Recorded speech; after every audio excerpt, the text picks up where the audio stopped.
Hello, everybody, and welcome to Cinema Savvy. Here's myself, George, joined by Tate for I don't want to say a very special review. This is, of course, another entry in the Steven Spielberg Retrospective. But Tate, this is I know the Stars Ranking video would have come out by now, but we have Mhm. you back in Yes. England. Uh, I know we mentioned on one of the events you had COVID, but you're feeling better now, which is good. Yes. Yes, I am. I'm back. I'm ready to record. I'm ready to do all things cinema savvy and stuff like that. And yeah, coming back with another Spielberg film, I feel like that's just going to be kind of the general. Oh, okay. What have we got coming up? It's a lot of Spielberg kind of films, and there is some stuff dotted in there as well. We'll go into that in a bit. But it's always good to kind of come back to some comfort, which is the retrospective that we're going through at the moment. So yeah. Absolutely, and this is one of the weirder ones I think we'll be speaking of, and maybe one of the shorter ones in regards to Steven Spielberg stuff. So, obviously, this is Twilight Zone, the movie, released in 1983. I guess his eighth film. It's our eighth episode. That's the way I'm counting all of these. But obviously, he directed segment two, which is Kick the Can. Now, me and Tote chatting before, we're going to be not going in depth on all of the segments, but this is going to be more of, I guess, a broader review on Twilight Zone than per se Spielberg. We'll be speaking about his segment, of course, in bits of detail that was spoken about, but we have a lot to go through. And as always, please do comment your thoughts on Twilight Zone, the movie. Actually, that's a good question. Have you seen the TV series? And I believe Jordan Mm. Peele did another, not Yeah, remake, but I is he believe going he did a through? new Is he take on it. doing the second series now of it? I know he did one series. It was kind of like trying to modernize the Twilight Zone and stuff like that. And he had himself as an actual kind of presenting it alongside all of the horror films he's doing, and he's still doing Key and Peele as well.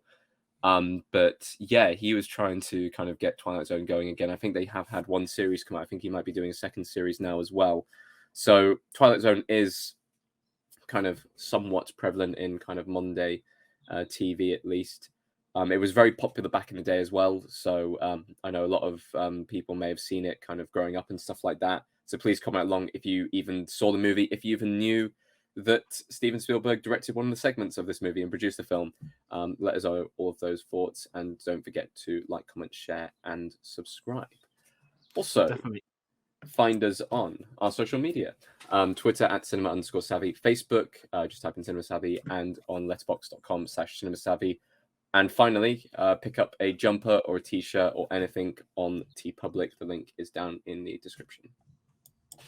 Definitely. So everybody, please do that. And we were kind of chatting then before we get into the core of this and our memories maybe with it. We're going to read the IMDb plot synopsis as we always do. So this one's a bit more of a paragraph than some of the other recent ones. There are 4 horror and science fiction segments directed by 4 famous directors, each of them being a new version of a classic story from Rod Serling's landmark television series. Now, I'm gonna segue into you, Tate. I know we spoke a little bit Yeah. then and we've spoke before. Had you ever seen, like, I guess the original Twilight Zone or this film before we'd seen it? Did you know anything about it or? So my previous experience with Twilight Zone had actually come from watching Futurama, where they kind of take the mick out of Twilight Zone with their own kind of version of it called The Scary Door. And knowing that it was a Twilight Zone parody and stuff like that, I had seen some of the stories online, or at least I knew of the stories within pop culture and stuff like that, because it was a big series. And I didn't actually know until just then that these were kind of retellings, because my immediate first thought was, after seeing all these 4 stories, 2 of them, I was like, wow, they're like the most kind of well-known Twilight Zone stories, I feel, and they came from the movie, but the series I know was way more popular. So I'm assuming if it was kind of like a retelling, a new version of the classic stories told and kind of modernized and kind of made a bit more available and putting it up on the big screen so that people could relive through those memories, then that would make a lot more sense. But no, that's kind of my experience with Twilight Zone. Had you kind of experienced Twilight Zone anywhere before, or? No, I mean, it's a bit of a weird one for me because I'd never seen the show. I'd heard of it, and obviously, doing this series, he's done well. When we were planning this, okay, he's done a segment from this, but I didn't know who the other directors were because I hadn't ever checked it out. So that was kind of interesting today and yesterday, doing sort of catching up on it. But I knew nothing. I've not seen the Jordan Peele version. Anthology films are really interesting because we don't get many of them.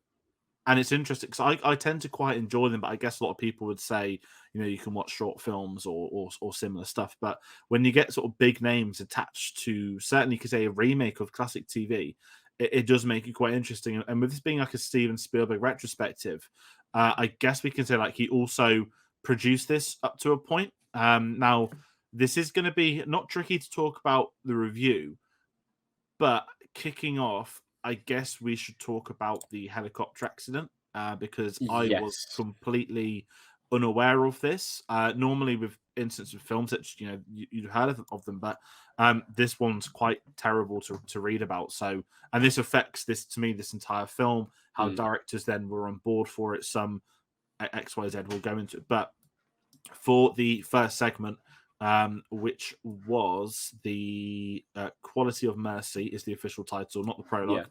Yeah. There was an accident where they had a helicopter crash due to not special effects, visual effects, due to some stunts gone wrong, and it killed 2 child actors. Now, that isn't even that's like scraping the surface of how terrible this is. The child actors were illegally hired for the film.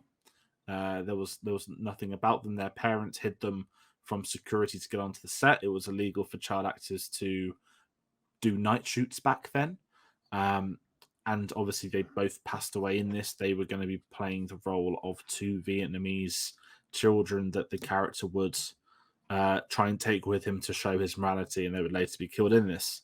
And it was all shot doing a Vietnam scene with helicopters. I guess you could imagine something. I reckon they'd have probably tried an Apocalypse Now type thing. But this was all in the knowledge of John Landis, who was aware of all of this. He'd been warned by crew about shooting effects and all that kind of stuff. I'm not going to just read the wiki.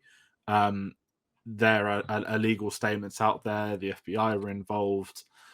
But it is quite terrifying to read how this happened. Now, I know people will say it was the 80s, but even still, how many laws were broken?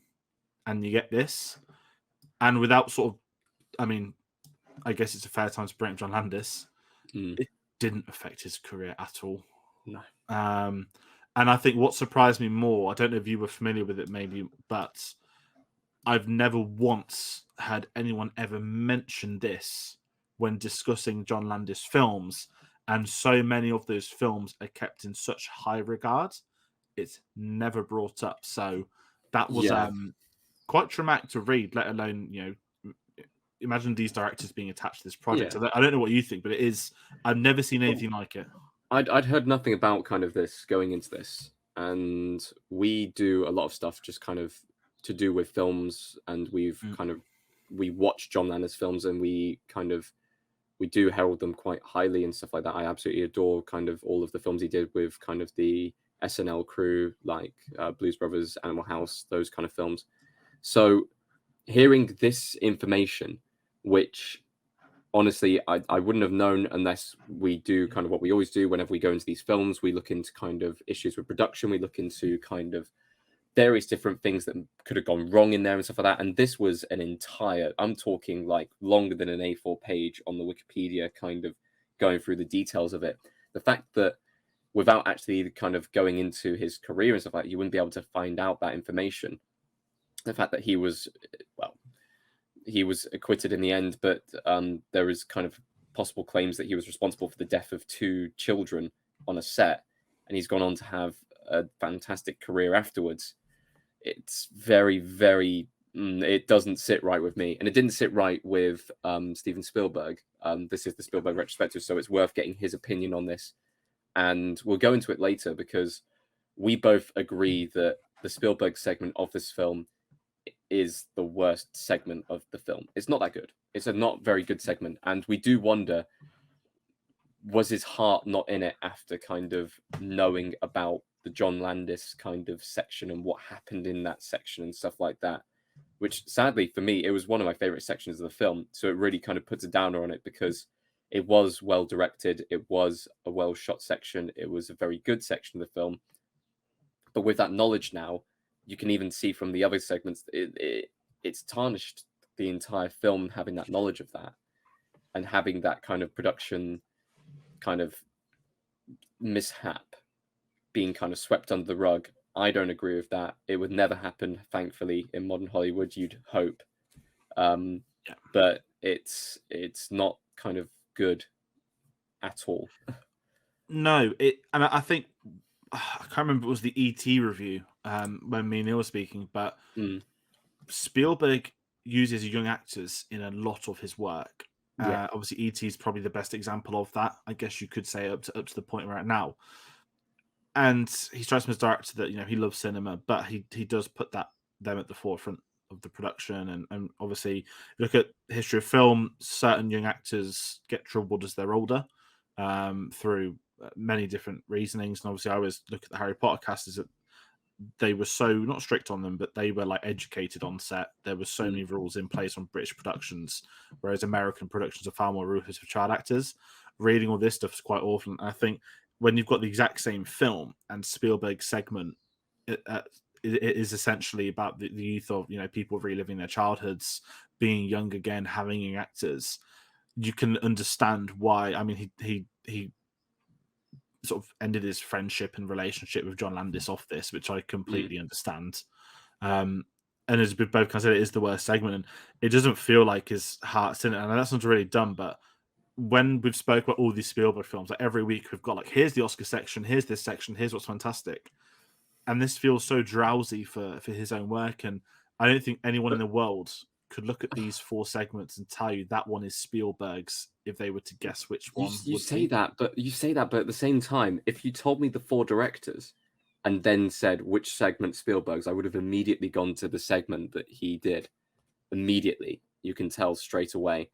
And I don't know whether that's because process of elimination, you could easily go to, say, for example, Landis for the horror. Landis for the horror. You could go for George Miller for the final segment, and then it's kind of like you got Dante. You could possibly say his link with Gremlins. You could go with kind of the kids segment. That would make more sense.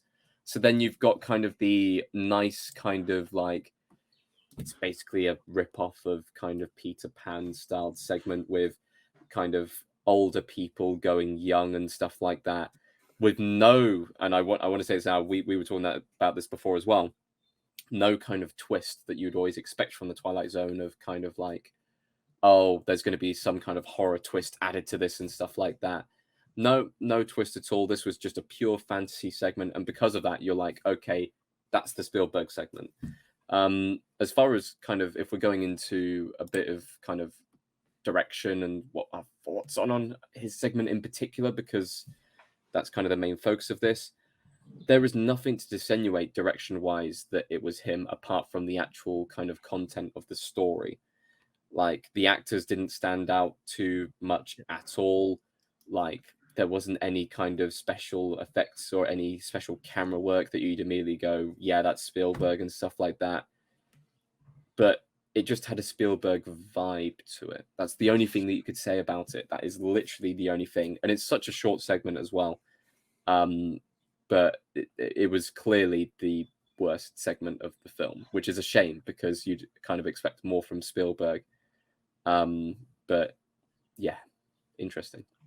Yeah, I mean, it's kind of what you said there as well, that there were reports that his heart wasn't in it. And you know, does that affect the final thing? And I think what is weird is that I don't say I really enjoyed the film. I thought it was very fascinating to view this whole film in the same sense. Yeah.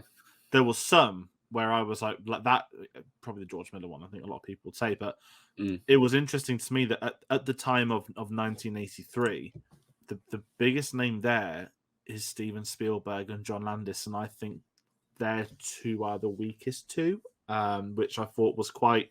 I'm not familiar with all of Dante's film. I know he's in a lot of horror stuff, but obviously George Miller, he'd done Mad Max 1 and 2 at that point, but he wasn't a big name per se, and they'd been Australian films. And I'd say even this I don't sound really sort of offensive to the cast as well, but because he's using kid actors, even the names in this, I mean, it's not just about having names, it's about quality of performances. I know that Scatman Crothers is from The Shining, who I recognize the most, but you know, when you've got like John Lithgow in a psychological battle, which I thought was incredible, or then you know you've got the what's his name, Dan Aykroyd in the Prologue. It never felt not that you need to have people Spielberg's worked with before, but I never even felt from the cast and performances in such a small scope as well that it felt Spielbergian, if that's a trope or if that's a term. No. But there was just something, and I just think the story wasn't interesting. The whole, as you said, you expect twists like when the kids got younger and they're like, but we wanna do this, we want to do that, and we can't anymore. I thought, oh, he's trapped them as kids, or he's like the child catcher or something.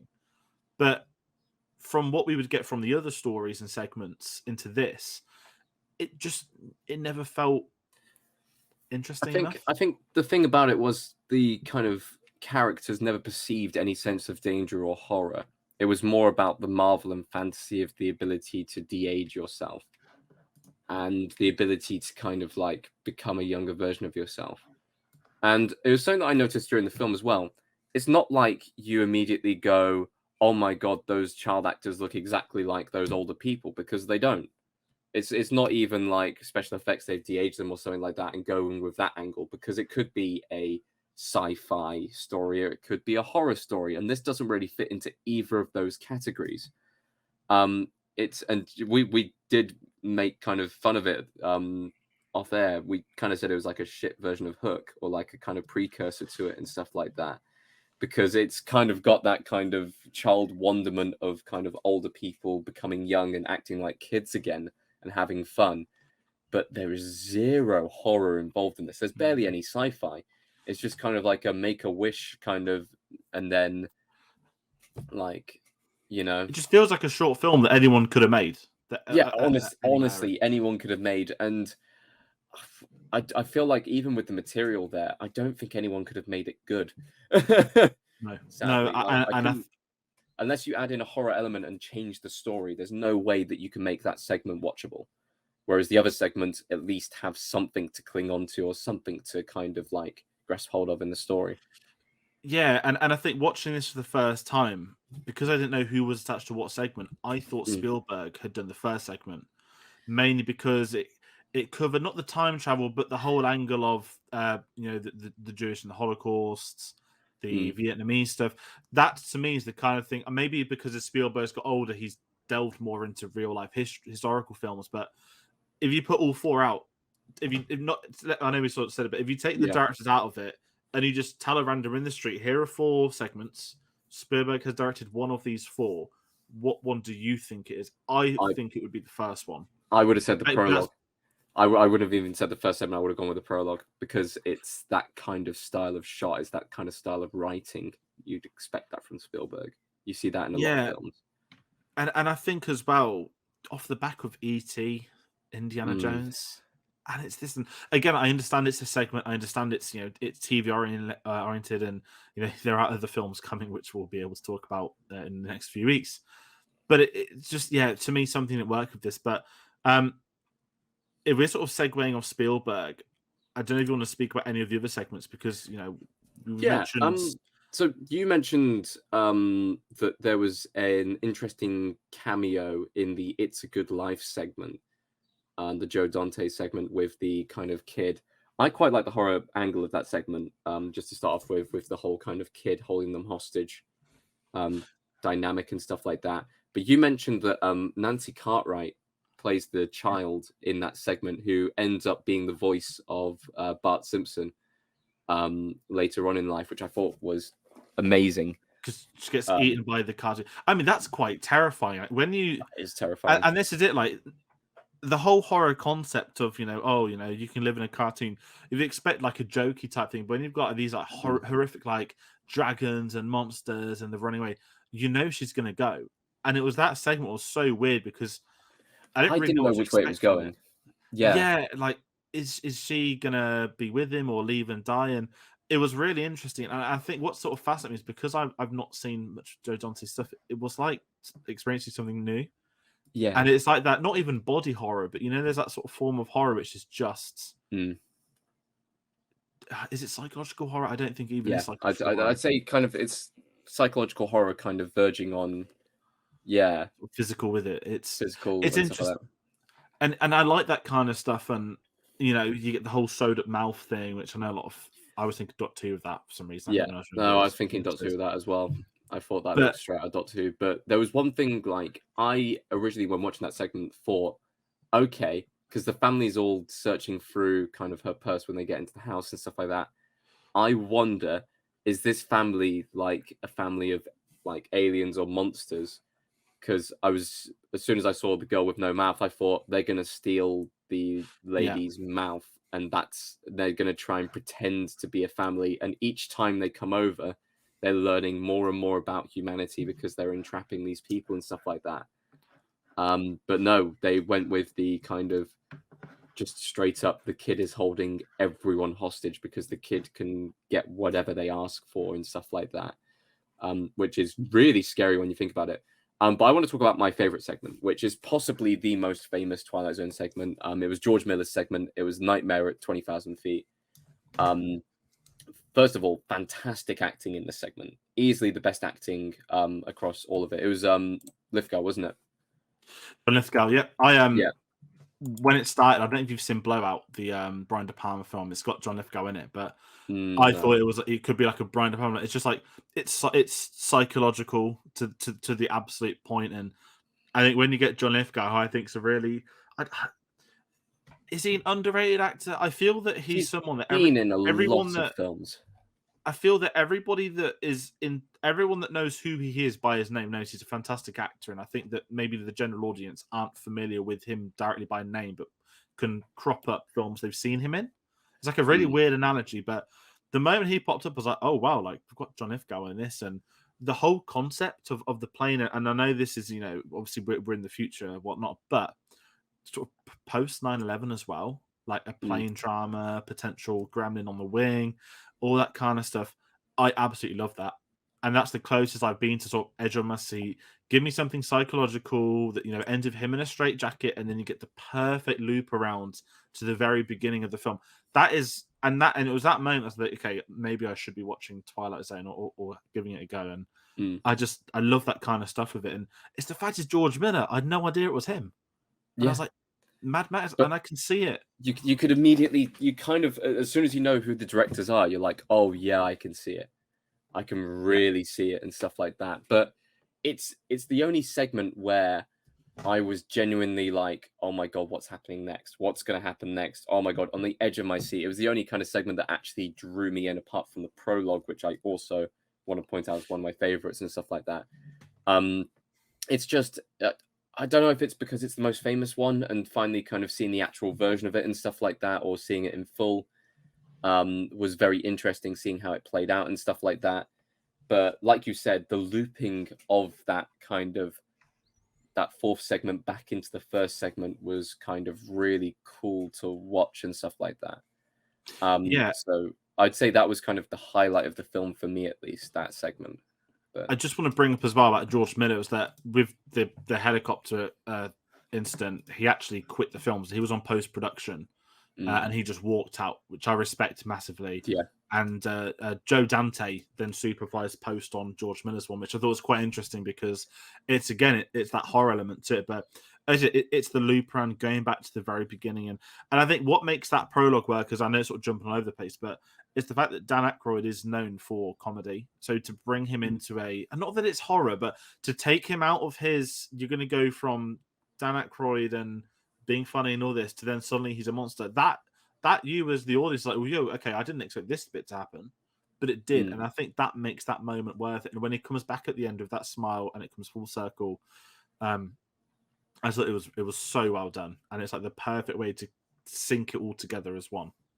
Yeah, no, I agree as well, especially because when you're kind of doing that, the prologue and stuff like that, I didn't expect it to go in the way that it did. I was expecting them to get into a car crash, hit someone or something, or something along those lines. So it's kind of that that just sense of mystery and not really having a clue of what's going on. Then suddenly it hits you, and that's the horror. But there were parts of this film that I really enjoyed. There were parts of this film which I didn't, and this being the Spielberg retrospective, the Spielberg part really didn't enjoy, and it wasn't a good part at all from the film. If we're going to talk about score, this is another one that isn't done with John Williams. Jerry Um, Goldsmith for this, which yeah, I'm not surprised by.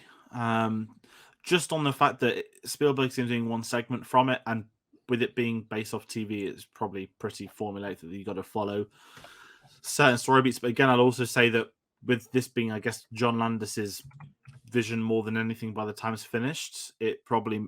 I mean, I'd imagine yeah. Spielberg.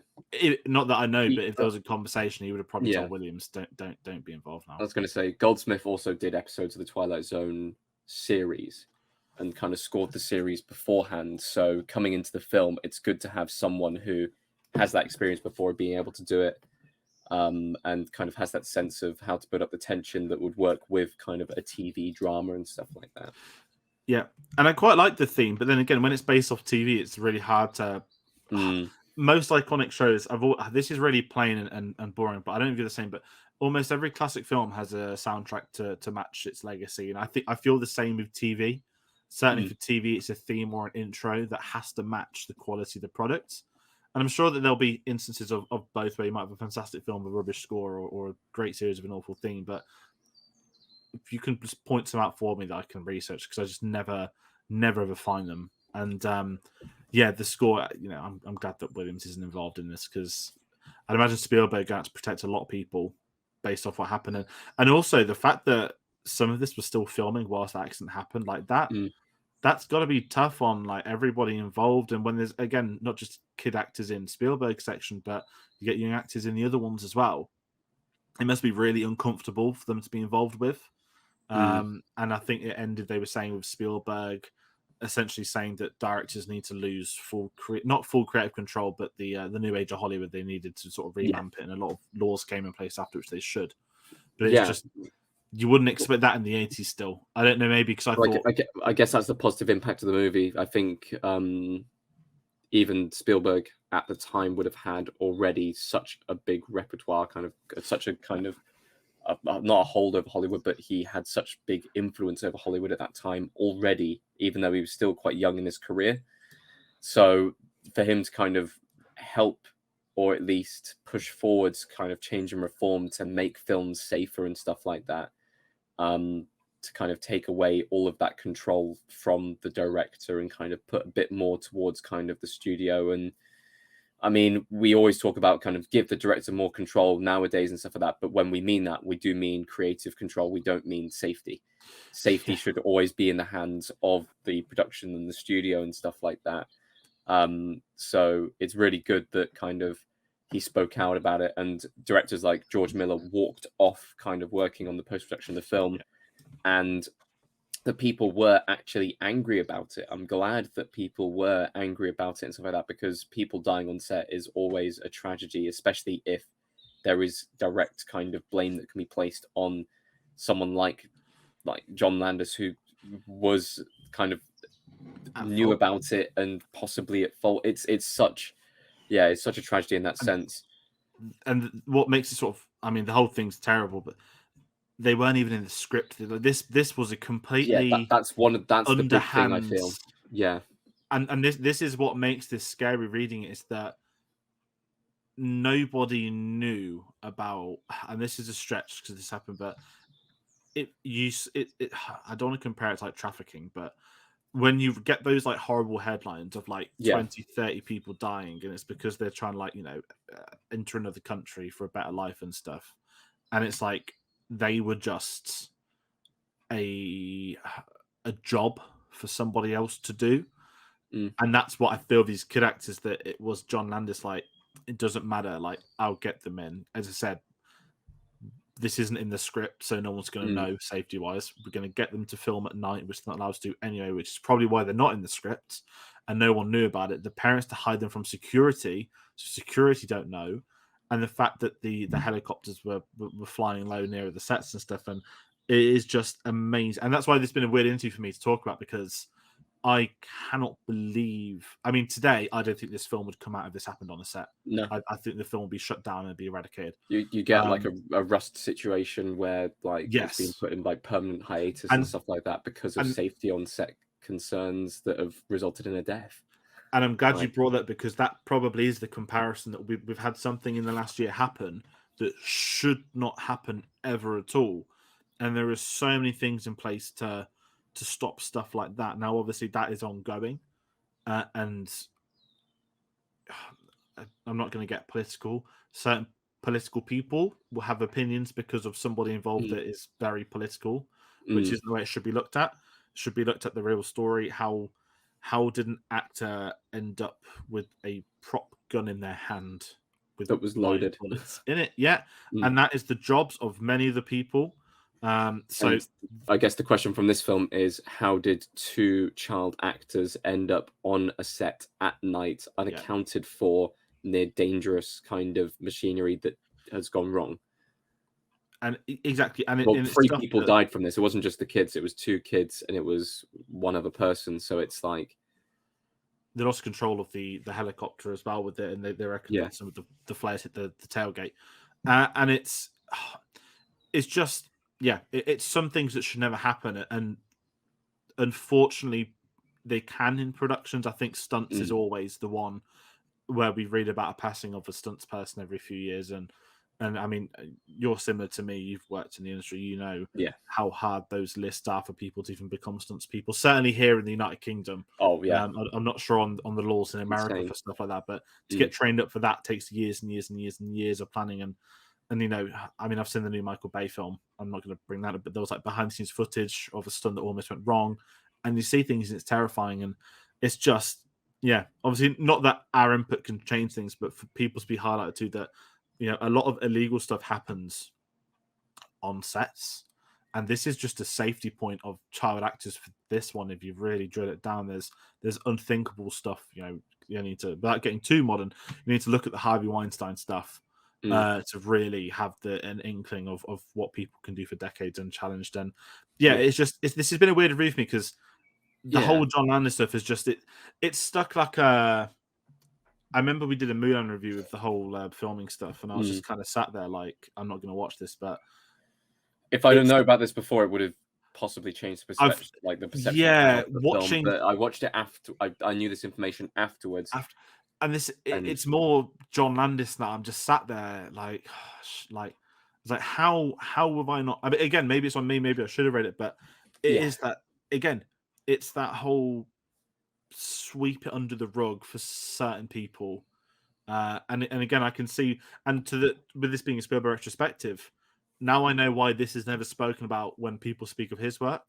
The same with George Miller. Again, I'm not too familiar with Joe Dante or his side of stuff, but you know, it is, it's unthinkable what happened, and it's a really weird thing to talk about because you kind of like then have to do the awkward segue over into sort of moving on.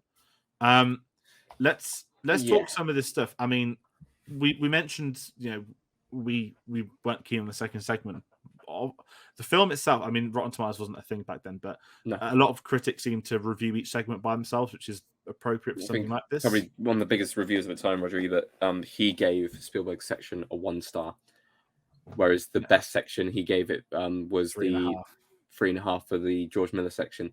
So that's kind of the divide between this film.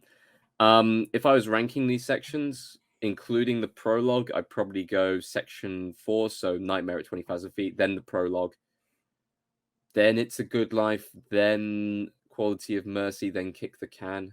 So Spielberg last. I'm the same with you. I think the others, some of them go on too long. Some don't. The prologue, I think, is a really neat, and I'd imagine that if there were fans of the show back then, the prologue's probably really cool. Because you'd be like, why are they talking about the Twilight Zone as a concept being out? And then you get the whole. And I think the things like that. I mean, Meta wasn't a film term back then, but but that would be films. Films are allowed to be self-aware. Some people don't like it, but it does work, and this is showing that it can at certain times. And with this film's box office as well, you know, it made 40 mil off a 10 mil budget. That's still decent, very decent money.